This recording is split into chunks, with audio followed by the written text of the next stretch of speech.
I hope you're all well. For those who just joined us, welcome to the GBV discussion, Leaving Nobody Behind, the conversation with queer community on addressing gender-based violence. Now, for those who are not aware with the formalities, kindly note that this session is recorded. And if you have any questions on your left, if I'm not mistaken, there is a chat option, so you can ask your question on the left. And for those who are using computer, it's also the same option. And for those who are also haven't muted their mic, kindly note your mic because so that we can have people being able to speak, because we have two panelists that will be answering your questions. So during the course of the last 2 weeks, we've been having discussions when it comes to gender-based violence. As we all know that usually gender-based violence is treated as a heterosexual issue. However, it's a cross-cutting issue whereby most of the LGBTI community or the SOGIES community, they fall victim within gender-based violence, either by their partner, either by their family members, or the strangers. We keep on saying as heterosexuals,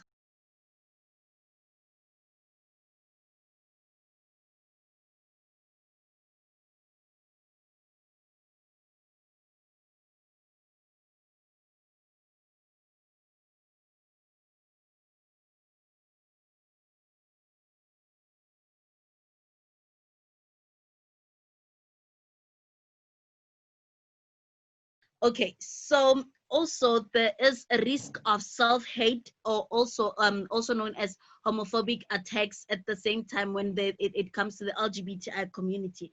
In terms of culture, guys, we still have that thing called the LGBTI community. It's still seen as a taboo. When you are lesbian, it's still seen as a taboo. When you're bisexual, it's a taboo. And at the end of the day, we end up as women, we experience what we call FGM, which is female gender mutilation, just for it in the name of correction. Women also and men, they also experience some sort of corrective rape. And that is what we want to end as the young people. Another thing is that when you are a young lesbian or a young gay or a young bisexual, queer, transgender, an ally, it's sometimes people that are forced in the name of culture into marriage so that they correct whatever that they think they are correcting. And also, most of the time, women and men, they are also physically assaulted, either by the community or the family member. You'd find stories whereby a parent would say, I would literally beat my child and put them in a room if I find out that they're gay or lesbian. And those are the things that the young women and young men are facing every day. In terms of patriarchy, sometimes you find that in government, if I can use that word for a lack of better word, that they would say that they offer services, sexual reproductive health and rights services to everybody, where else it's not the case for the LGBTI. So they end up being denied services. You can't go to the clinic and ask for finger condoms. You can't go to the clinic and ask for dental dams. It's still seen as a taboo. So it also goes back to emotional abuse. The emotional abuse, they are called names, So those are the things that we want to end during this session. And that's why we say we are leaving nobody behind. Another thing that we're failing to realize also as a heterosexual community when it comes to the LGBTI is that consent to sex. We don't think that just because that the LGBTI, we think that they're different. There is no way. It's just, I always say as the LGBTI that I am a woman. If I'm lesbian, then I am a woman. I'm a sister. I'm a mother. It's just that I have a feeling. I have feelings for another female. There is nothing different about me. There's nothing scary. There's no demons or anything. So that is why today we're having a question and answer sessions, and I would love to welcome Mirelise all the way from Kenya, who will be joining us. Asante for joining us, Mirelise. Hello, everybody, and it's a great pleasure to see you all here, and also great pleasure to you guys for having me.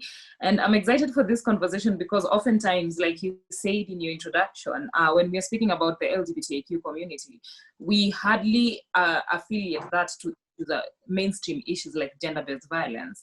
Why we don't include those issues is because of the many assumptions that we have in the community in general, how the community looks at people in the LGBTIQ community.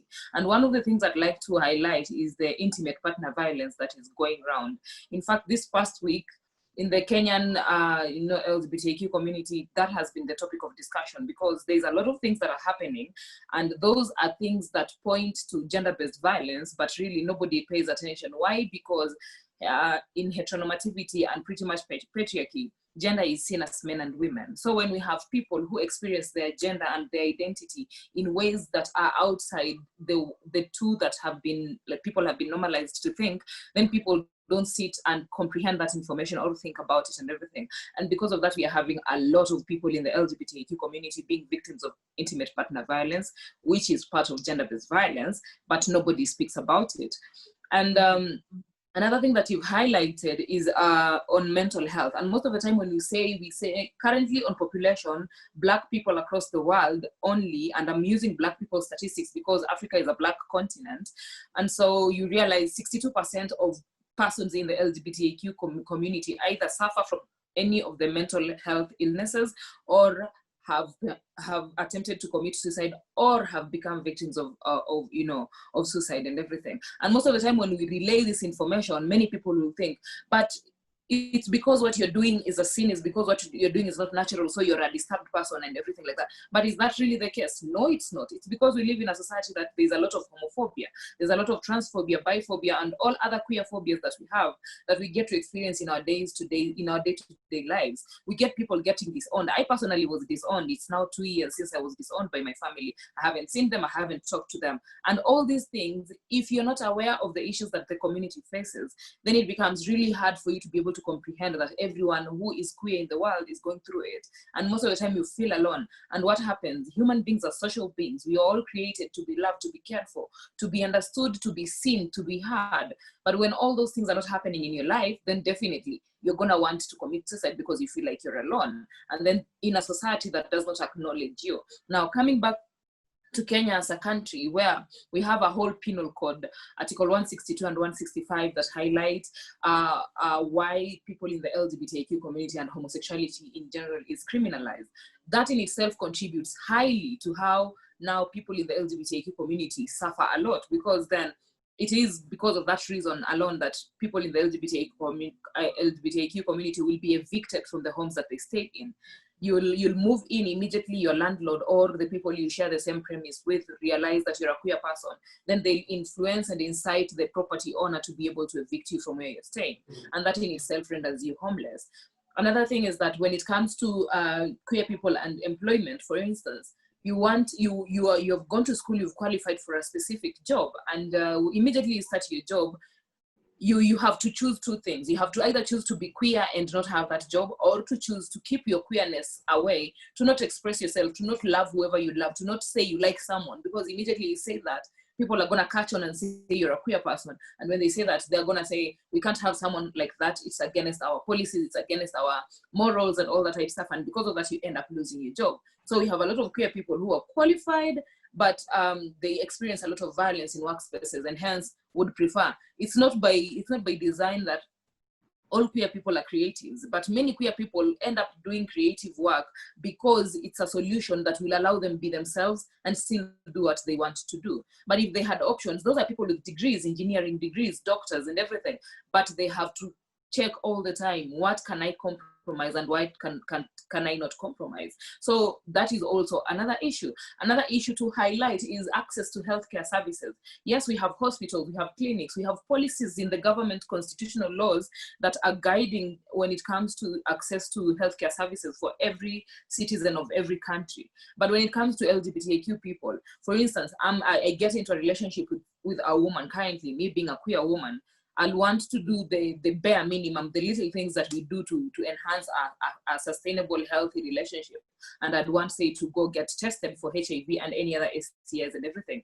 But immediately I step into that hospital and say, I'm with my partner and we want to be tested, we'll experience homophobia from here to I don't know where. And that will hinder us from getting the test that we require. And that will hinder us from pursuing healthy relationships. But not only that, even to be treated, we have a lot of conditions that are either sexually affiliated conditions or just general conditions that require you. For instance, if I go for a pap smear as a woman who wants to go see a gynecologist to be tested to see if everything is okay with my reproductive system, I'll go there and immediately, of course, the gynecologist, it's only fair that the gynecologist wants to know, what is my sexual life like? Am I sexually active or not? And if I'm sexually active, what does that look like? But immediately I mention that I'm a queer woman, so I'm sexually active, but I get sexually intimate with women. Then immediately it starts from there. The doctor already begins to take you through a homophobic phase where they'll do things. My experience when it happened last time I was at a pap smear, that is late last year, the doctor even ended up fingering me because he thought it was the right thing to do, only for me to learn later that that process is supposed to happen, but not in the way in which it happened. And for me, I came to learn later after I highlighted it, and I ran it by the person who recommended the gynecologist to me. Then the gynecologist wouldn't even allow me to go back to the office to collect my result as a queer person, because he felt because I've already called him out through the person who recommended me to him, then he doesn't want to see me because he knew he had put me through a violation. And so all these things queer people experience when it comes to access to healthcare services, when it comes to simple things that you've mentioned, like finger condoms, female condoms, which are already hard to access even to the general public, like for women in general. And then when it comes to things like dental dams, where we know these are things that are used most of the time by dentists in their practice and everything. But when you want to access it as a queer woman who gets intimate with other women, and I want dental dam for my protection, then it becomes really hard for me to be able to access that. It's many things, and all this, I'll highlight it from a point of statistics. In a country like mine, lucky for people like Peter from South Africa, where because there's the legality perspective that comes with being a queer person in South Africa, but in Kenya we don't have that. So in essence, we don't have statistics that support the information on how many queer people do we have, for instance, how many transgender people do we have, how many intersex people do we have. In having that information, then we are able to use that information to plan for these people. But it becomes really hard to plan for us queer people. It becomes hard to plan for us even when the Constitution does not legalize us. And so that said, all these issues culminate to what is gender-based violence, because you're being discriminated in all these platforms just because of exercising your gender, and because your gender is different from what the society has been conditioned to think as gender. Thank you so much for listening. Yeah, thank you. You actually took a lot of words out of my mouth, because I wanted to highlight the issues of institution, that, institutions sometimes they would tend to say, oh, we looking for a young LGBTI, just to tick the boxes. And that's really frustrating, to talk about. And the moment you start speaking about it, then you're seen as this drama queen or drama king who wants attention from everybody. And it's not always like that.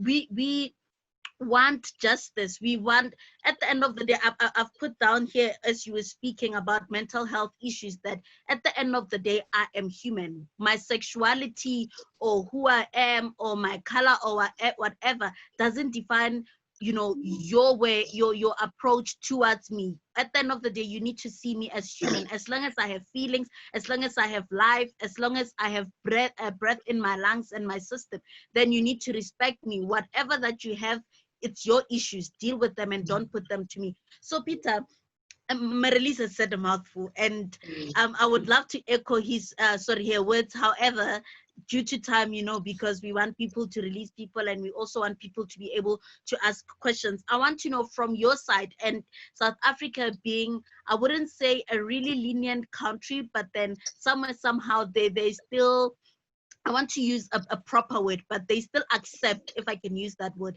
for a lack of better word, the LGBTI community or the queer community. And I want to know what practical steps can be taken to end gender-based violence, because there is issues whereby, let's say, for instance, it's clubs. They know that this club is a gay club, and most of the homophobic people would go to attack them. We've seen those cases. They know that, let's say, for instance, Club Lerato, it's an it's a lesbian club. They know that if they want to attack lesbians and violate them, they would go there. They know that if the clinic, let's say somewhere in Pretoria, there's a clinic for the LGBT or safe haven, whereby it's a safe house. We go there and attack them. So what practical steps can be taken to end gender-based violence, especially in the queer community? We need to speak about these issues, and we need to ensure that people hear us and understand what is happening. Thank you so much, Lerato, for the great question. And it's a pleasure to be back here once again. Like you have mentioned before, homosexuality, or should I say, the queer sexuality in South Africa is accepted. But to be quite frank, it only looks good on paper.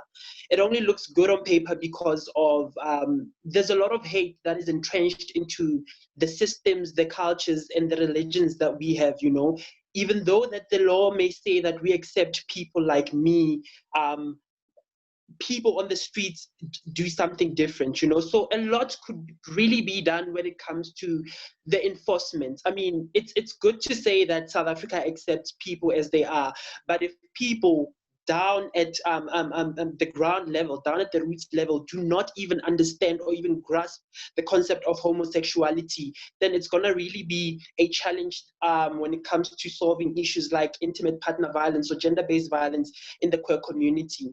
Please allow me to say that gender-based violence is something that has been rather around for so long. It has been around for so long, to such an extent that it forms the backdrop of our society. It's been a generational pandemic for so many years, and I feel like it's been passed down from generation to generation, because as humans we learn our ways of living and being by assimilating. We look at people walk and we walk. We look at people talk and we talk.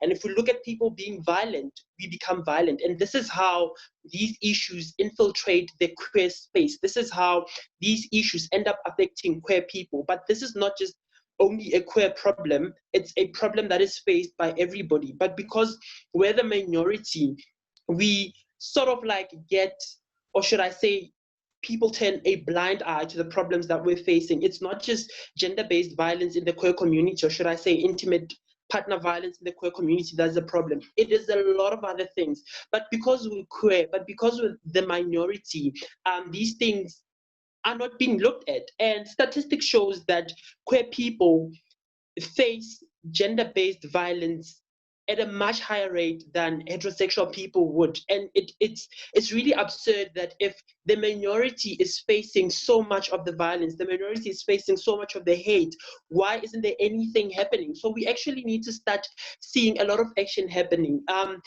Institutions like your OUT, like your small organizations that are literally fighting to help queer people survive each day, whether they're walking in the streets or whether they're in intimate relationships, should be funded by the government, should be supported by the government.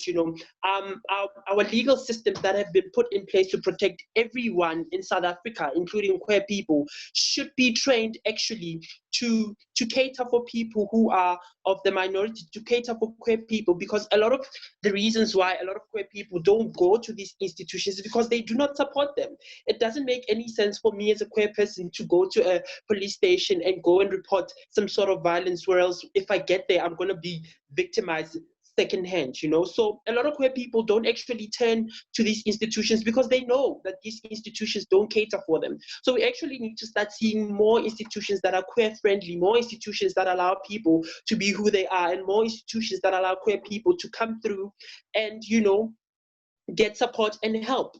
So yeah, that's me. Yeah, when you were saying that, I just got a light bulb moment. But then before I share it, guys, so any of you who has any questions, kindly raise your hand or put your questions in the chat, and then I will read it out to our panelists before we close.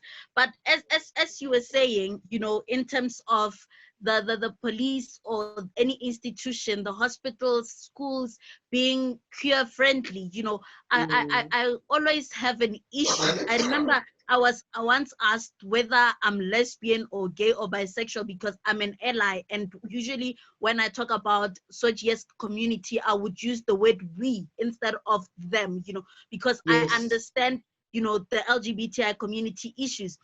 And my answer was plain simple. Wouldn't you love to know? I didn't give them a yes or a no, because I feel that I shouldn't allow people to how to help with this, address or see me because of my sexuality. So when you were talking about that, I usually get very, very, very irritated, and it's something that touches my heart, whereby, especially in South Africa, if you are gay, automatically it's, who told me, it's you, Sassy, they would give you titles, female titles, whether they don't even ask you whether you feel comfortable, whether you are flamboyant, or whether you just gay and you are macho, because there are different types of gay men, so people still need to understand. I think we still have a lot of way in terms of education and teaching people. But before I haven't seen any questions from our participants, but before we close or get any other questions, I want to comment quickly on what Hello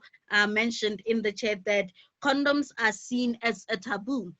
Yes, in the African culture and mostly in different regions, it's still seen as a taboo. If you tell your husband, or if you tell your girlfriend, or if you tell your partner, if I can use that word, because it's a cross-cutting issue, it's not just a heterosexual issue. But then if you tell your partner that I want to use a condom, automatically it raises a lot of flags. Are you cheating on me? What's happening? Who have you been sleeping with? So it's still very, it doesn't apply only to the LGBTI community, but it also applies in all cultures. It's a cultural issue which we need to deal with, So I want to go back to you, Marilise, and ask you, because I know that when it comes to laws, you code, you do the things, you cook the pots, you make the pots happen. In 3 minutes, I want you to tell us, how can we bring, government to the table and engage with us on bringing up solutions? Because I know that when it comes to policies, it's beautiful. SADC policies are very beautiful, guys. I don't want to lie. But the problem is implementation. And with the SADC region, again, being led by, I don't want to say old people, but I call them people with mileage, being led by people with mileage that are still influenced by cultural norms. So how can we bring them on the table and make sure that they become our allies, For me, one of the ways, and before I get to the ways in which we can bring them to the table, there's something I also forgot to highlight, the thing to do with corrective rape that happens a lot in the LGBTIQ community. And the numbers are very high. Such a double standard in a society that is very heteronormative and has this belief that relationships should only be between men and women.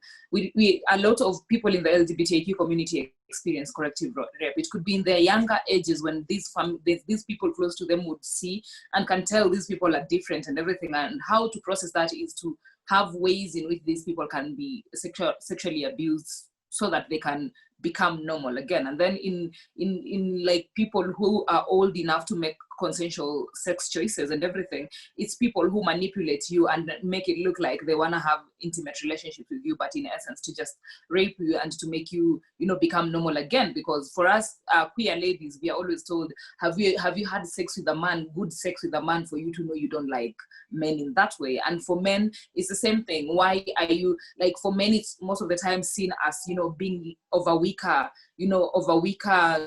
personality, or just being a weaker person by being a gay man or something like that. And for trans people it's another level all the same, that people, especially for people who don't pass and everything, you're seen when they see you and you're a trans woman, you dress like and you look and you pass like a woman, but immediately you begin speaking, then people use that against you because they can hear a bass. And somehow we are a very shallow society that thinks when someone speaks in a bass voice, then that's definitely a man.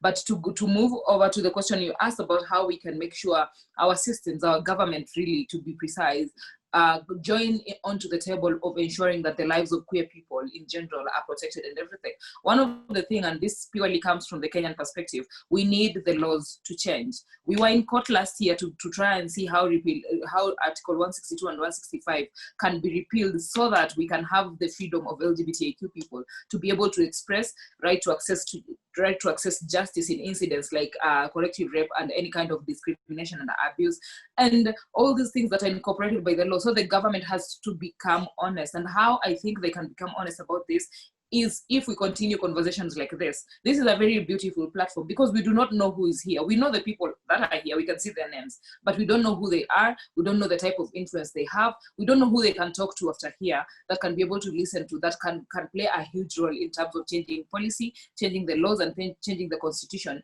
to be favorable to all people that it represents.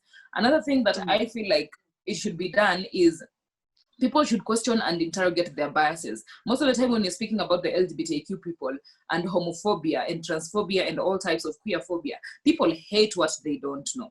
Most of the time when they hear queer people, they just imagine Mary-Liz having sex with another woman. But why is that the first thing you're thinking? Why is it that when a heterosexual person introduces themselves to me, why isn't the first thing I'm thinking as a queer person is, who are you having sex with? Because that is not primarily the most important thing. The most important thing is you're supposed to register that as this is a human being, and the struggles that they go through in as much as sex is part and parcel of who we are, because we are human beings, we're sexual beings. I'm a human being 90% of other things. What about all those other things? What about my access to education that I can't be able to access immediately I come out as a queer person because I'll be told I'm bad influence to the community? What about me practicing my career? Because if I try to practice my career and be queer at the same time, which is what any human being should be their full self, I'll lose my job. What about the role I play in the community? Mary-Liz as an activist, as a feminist, the work that I do that contributes to the greater good of achieving gender equality across the world. How is that incorporated in the life that I live in my day-to-day life if I have to separate all the time? When I'm saying a feminist, I have to forget to say I'm queer too, because if I say both of them, then I'll not qualify to sit in that room because of homophobia, transphobia, and all phobias that I can possibly experience. So we have to have a conversation about our phobias. We interrogate them, we question them, we try to see, I don't like gay people. Why do I not like? How are you possibly not liking a person who has nothing that they do in your life?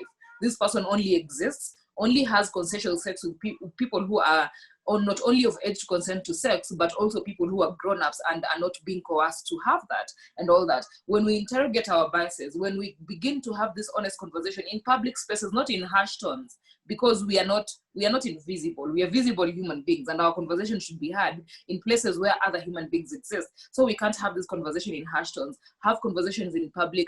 Get the government to acknowledge that the laws are discriminative of the LGBTIQ people and to change those laws. And then we can move forward from there to change things for the LGBTIQ community. Yeah, I hear you. And before I pass a question to Peter, you know, I want us also to, as allies, to listen to our families when they speak and listen to our partners, because that is also where the problem starts. You know, we tend to just say, oh, nah, they're just making a joke, whereby you find that your family say, I don't like gay people. You think they're just making a joke. And it also forces the generation or the next generation to become homophobic because of what they're hearing at home. So I just want to read quickly a comment from Floyd, who is saying that it's also how we view violence. I find it a lot of gay men pride themselves with being able to fight, which may come from a number of sources. You know, yeah, it may come from patriarchy, that a man needs to be strong, a man needs to fight. So that is why it ends up going to that way. And before we close, also again, it's that the manifest of physical abuse in most, and if it's not all instances, starts with emotional abuse, mental health, and how does the government and organizations fix that? But I also want to ask Peter this question in 2 minutes. Peter, 2 minutes. Please. How can we as a society protect and lend support to the queer community, particularly in regards to gender-based violence? Because, as I've mentioned, we need to listen to our families when they speak and how they address the LGBTI community. So how can we, you know, become allies, and how can we make sure that the community becomes our ally? Okay, thank you so much, Lerato. You know, more than anything, being part of the sexual minority comes at a disadvantage because you are being looked at as the other. And when you're being looked at as the other, you are not being seen as part of the problem or not included in the solution. And I guess that is why so much or very little is done to understand what the queer community is facing with regards to our problems in relationships, the problems that we face in the streets, you know. And when people look at the issue of gender-based violence, it's often concentrated on purely women and children, because unfortunately it's them that get hit the hardest by this. But there's also queer people that need to be included in the conversation too. So in order for us to fight this whole thing, we need to include everybody. It's not just the women and children problem, but it's a queer people problem as well, because it doesn't make any sense for us to try come up with a solutions that only fit or are only comfortable with one part of the population and do not really work for the other. So we need to really look at inclusivity and look at implementing laws that really work for everyone. Like I've mentioned before, the law in South Africa only looks pretty on paper, but when it comes to implementation, there isn't so much that is being done. So we need to mobilize the government into getting into these spaces and understanding queer people, because there is no way you can come up with solutions that work for us if you do not understand us. So yeah. Thank you very much. So guys, if there's anything that you are taking away from this conversation, it's still going to continue. It doesn't end right here. It's going to continue. What we need to do to ensure that we are leaving no one behind, and we are also going to address these issues of gender-based violence in the queer community. One, we need to dismantle cultural norms. We need to deconstruct patriarchy. We need to have discussions that gender-based violence, it's not a heterosexual issue. It's cross-cutting. It's for everybody. It's for every human being. And also creating movements and having more allies that understand issues. If your boyfriend is homophobic, dump him. If your girlfriend is homophobic, dump them. So with that said, guys, drink lots of water. If you have any issues with what we have just discussed, make sure that you drink some water, wash your hands regularly, and ask yourself, what does your heterosexual privilege do? Thank you very much. Thank you for joining us, guys. Goodbye. Asante.